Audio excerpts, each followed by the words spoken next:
There we go. The names at the top are not updated, but they will be updated here shortly. So no sweat on that. Okay, I mean, we're seeing a lot of the similar stuff here. Gossifleur, Bulbasaur, Snorlax instead of Wigglytuff in this particular case that we were seeing last game, or Blastoise if you're the Texan here.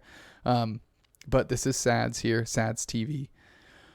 And they're just pushing that middle Audino. Here we go. I mean, Snorlax, Gossifleur, Bulbasaur on each side here, both for Sadz Armor and FC. Baguarre as War, I think. Baguarre Battle. But here we go. They're getting, I'm just going to call them FC. Sadz and FC squaring off a little bit in that middle lane. That middle Audino was contested per usual. And now we're just working through our own farm here. Sadz Army maybe taking a little bit more of a conservative play, given the composition of the other bottom laning team. Very interesting. We have a jungling Gardevoir here. Royal going to be working through getting their buffs. And we're going to see them roll up top. However, they're not clearing their jungle as fast as Raytao, the Greninja, or excuse me, the Greninja on Sadz Army. Raytao was of the previous game. But Royal going to roll up and meet up with their Lucario as we're taking a look at Okami here, the jungler, which is, the laning Greninja, which is just making their way into these attacks through Lucario. Good night. We're in the top lane. Come on, Kirk, get it together. Royal, Doreen, and Lucario bullying it back and forth a little bit here. Damco, Lucario for FC.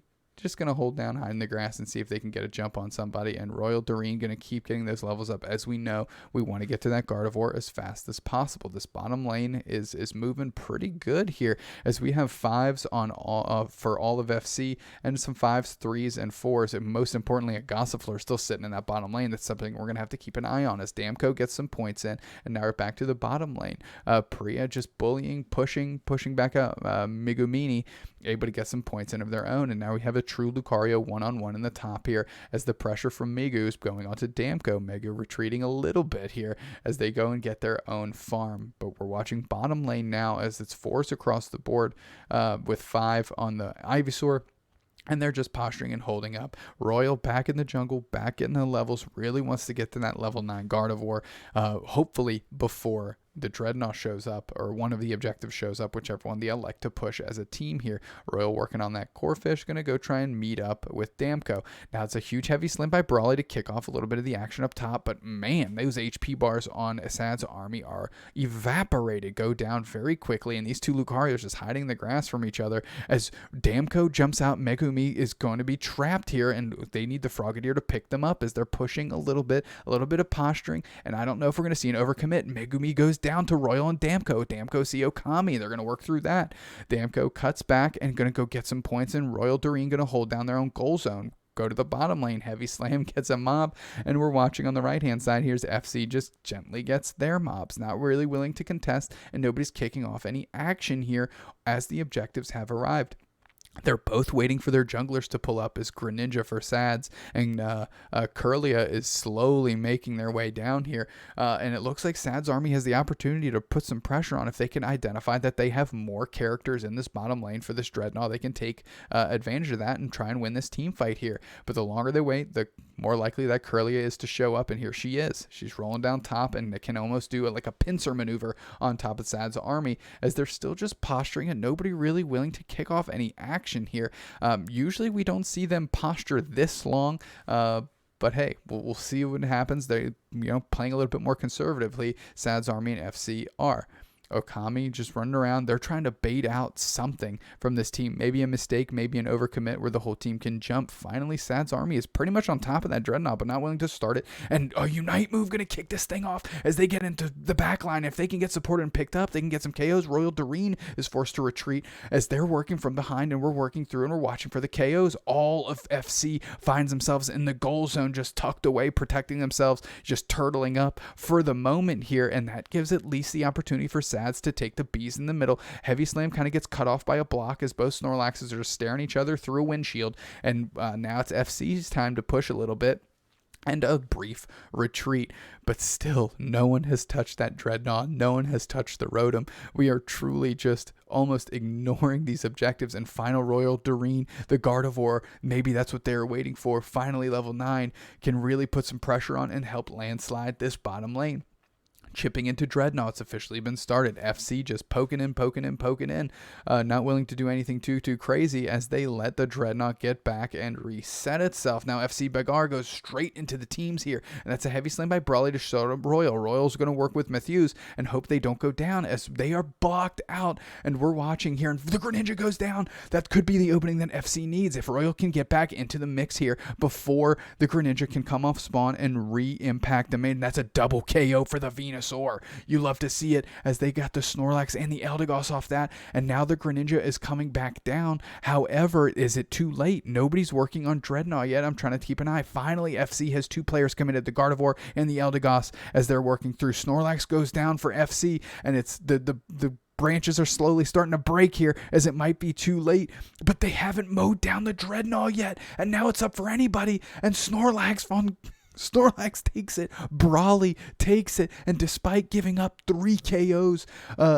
to FC, Sadz army still gets the Dreadnought, and now they're pushing the opposing goal zone, and they're going to try and close it out here as they've just got fat pockets. Oh, they could have waited for an overdunk there, I think, between Okami and Brawley and find out their different combination, but that's not where we're at. We're at Megumi in the top lane holding it down in the face of Snorlax, Eldegoss, and Lucario, as all of Sadz army tries to come up and bring a little bit of equilibrium here in this top lane in terms of players. Venusaur is sitting downstairs by themselves. Other than that, we've got a pretty even matchup, and I can't see anybody working on Rotom. Sadz armor really likes rolling as 5, and you have to respect and appreciate that now that they're in the top lane. They are as 5, but they're not committing. Matthews kicks off the action with a heavy slam and a block, and now we're watching Megumi not willing to get into the action, but trying to knife into the back lane maybe. They're not really getting into it with anybody, which I'm rather surprised. Megumi eyeing down their opposing Lucario, and they're able to take the KO there, and maybe that's the opening they were looking for, as Matthews working their way back, and the Greninja's throwing a couple shurikens in there, and just a Brawley with a block as Matthews and Priya are going back to protect their goal zone. And here comes Astro, who's kind of been working on that bottom goal zone themselves, gotten themselves up to a Venusaur, the highest leveled character for FC right now, and now just going to protect some goal zone. I'd like to see them get a little bit of farm in this stage, bully out the opposing Lucario if you can with Damco. Megumi now trying to get out of here as fast as possible. Damco being a little relentless here as that chip shot from Eldegoss not able to close it down, and Megumi able to waste a lot of time on FC's side of the board where that keeps them from leveling up here. But we have a little 3-on-2 as Danko's been identified by Sadz army, and they're working through them, and they get them. That's a Venusaur KO on that Lucario, and now Sadz TV right behind Reshi, and Brawley just moving through this bottom lane, just trying to square up and get themselves in a decent position as Venusaur's pedal dancing back towards their own stuff. Royal and Astro getting their levels in because it's almost Dreadnought time, or excuse me, almost Zapdos time. Nobody's working on those objectives here as Sadz army's posturing, and that's 182 to 189, so it's going to come up to a lot of back cap play and how we approach this Zapdos. Nobody's kicked off the Zapdos. Again, a lot of conservative posturing between these two teams. Royal Doreen is going to be the difference maker here, as that's a 20 ducats right in the top by Lucario, and that could be the difference maker in this game if nobody else is willing to put any pressure anywhere. Brawley kicks it off with a heavy slam and a block going backwards. That's 2 Unite moves going off, and we got Buddy Berries all over the place, and Sadz army is getting mowed down. That's the Venusaur going down, and I'm watching here as Okami goes down. Double KO for Royal, and they're making their mark on this game now. That Gardevoir coming 3. That's a triple KO, getting the Brawley, the Snorlax, and now FC has the opening that they need onto the Zapdos, and they're trying to identify Lucario. They do. Lucario and Lucario crime, and now FC Baguarre is just going to keep working on that Zapdos, and they get it off the back of Eldegoss, who hasn't converted any points here, but we're watching Sadz with 40 points in the pockets, and they're going to go back and try and play some defense. Can they stop anybody? Wow, they both eject button through Brawley and able to get to that goal zone. That's a Gardevoir getting those points in, and they're going to be able to, well, they might get mowed down, but they're going to be able to soak up some time as Astro makes their way back. And that is all the goal zones closed. That's a 607, 182 lead here with 38 seconds left. And we are almost in garbage time here. Sadz army needs to fill their pockets. They need to regroup, and they need to attack this FC team as a unit here. And you see Greninja and Eldegoss kind of charging on their own here, but they're going to need more support than that if they're going to close this thing out. There's 2 players down for FC. Lucario's kind of goofing off up top, but the other 2 sitting in the goal zone. And it's going to be tough with an Eldegoss and a Greninja. But here comes Brawley the Snorlax, and they're going to try and pick a point to Heavy Slam and open up the gate, but 8 seconds is not going to be enough to get these points in the hard way, as Brawley is just trying to hold on, and they get KO'd by the Venusaur right as time expires, and that is Sadz army falling to FC in that game 1. And honestly, I kind of thought like that was Sadz Army's game to lose, and they didn't have enough Unite moves in that final fight. Everybody for FC popped their Unite moves. I mean, they were obviously hot on the comms, right? They popped their Unite moves. We saw the buddy barriers just all pop up all across the screen, and then that Gardevoir Royal, who was leveling and kind of playing far off of the action all game long, finally just locked it in, and mowed down with a triple right through Sadz Army, making them sad indeed as they were sent packing. And then it was Lucario and Lucario Crime as the only person that could close it down for Sadz was Megumini. And once they went down, I mean, the floodgates opened, and it was all FC all the time, and they're able to take a very commanding win here.